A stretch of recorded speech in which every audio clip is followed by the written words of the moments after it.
A9 ನ್ಯೂಸ್ಗೆ ಸ್ವಾಗತ. ನಾನು ಅಮೀನ್ ಶೇಖ್. ಬೆಂಗಳೂರಿನ ನೃಪತುಂಗ ರಸ್ತೆಯಲ್ಲಿರುವ ಕರ್ನಾಟಕ ರಾಜ್ಯ ಪೊಲೀಸ್ ಪ್ರಧಾನ ಕಚೇರಿಯಲ್ಲಿ ಇಂದು ನಡೆದ ಹಿರಿಯ ಪೊಲೀಸ್ ಅಧಿಕಾರಿಗಳ 2ನೇ ದಿನದ ಸಮಾವೇಶದಲ್ಲಿ ಪಾಲ್ಗೊಳ್ಳಲಾಯಿತು. ಜನದಟ್ಟಣೆ ನಿಯಂತ್ರಣ, ಟ್ರಾಫಿಕ್ ಸಮಸ್ಯೆ ನಿಯಂತ್ರಣ, ಸೈಬರ್ ಅಪರಾಧ, ಡ್ರಗ್ಸ್ ದಂಧೆ ಮಟ್ಟ ಹಾಕುವುದು ಸೇರಿದಂತೆ ಆಧುನಿಕ ಪೊಲೀಸ್ ವ್ಯವಸ್ಥೆಗೆ ಬೇಕಾದ ಹಲವು ಮಹತ್ವದ ವಿಚಾರಗಳ ಕುರಿತು ಸುದೀರ್ಘವಾಗಿ ಚರ್ಚಿಸಲಾಯಿತು. ರಾಜ್ಯದಲ್ಲಿ ಡ್ರಗ್ಸ್ ದಂಧೆ, ಸೈಬರ್ ಅಪರಾಧಗಳನ್ನು ಮಟ್ಟ ಹಾಕಲು ಹೊಸ ತಂತ್ರಜ್ಞಾನ ಆವಿಷ್ಕಾರಗಳನ್ನು ಅಳವಡಿಸಿಕೊಳ್ಳಬೇಕು. ಯುವಕರಿಗೆ ಹೆಚ್ಚಿನ ರೀತಿಯ ಜಾಗೃತಿಯನ್ನು ಮೂಡಿಸಬೇಕು.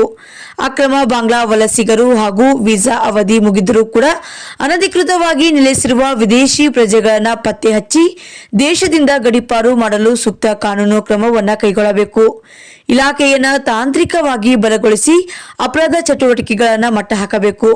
ಕರ್ನಾಟಕ ಪೊಲೀಸ್ ದೇಶದಲ್ಲೇ ಅತ್ಯುತ್ತಮ ಪೊಲೀಸ್ ವ್ಯವಸ್ಥೆ ಎಂಬ ಖ್ಯಾತಿಯನ್ನು ಮತ್ತಷ್ಟು ಗಟ್ಟಿಗೊಳಿಸಲು ಇಲಾಖೆಯ ಕಾರ್ಯಕ್ಷಮತೆಯನ್ನು ಹೆಚ್ಚಿಸಬೇಕು ಎಂದು ತಿಳಿಸಲಾಯಿತು.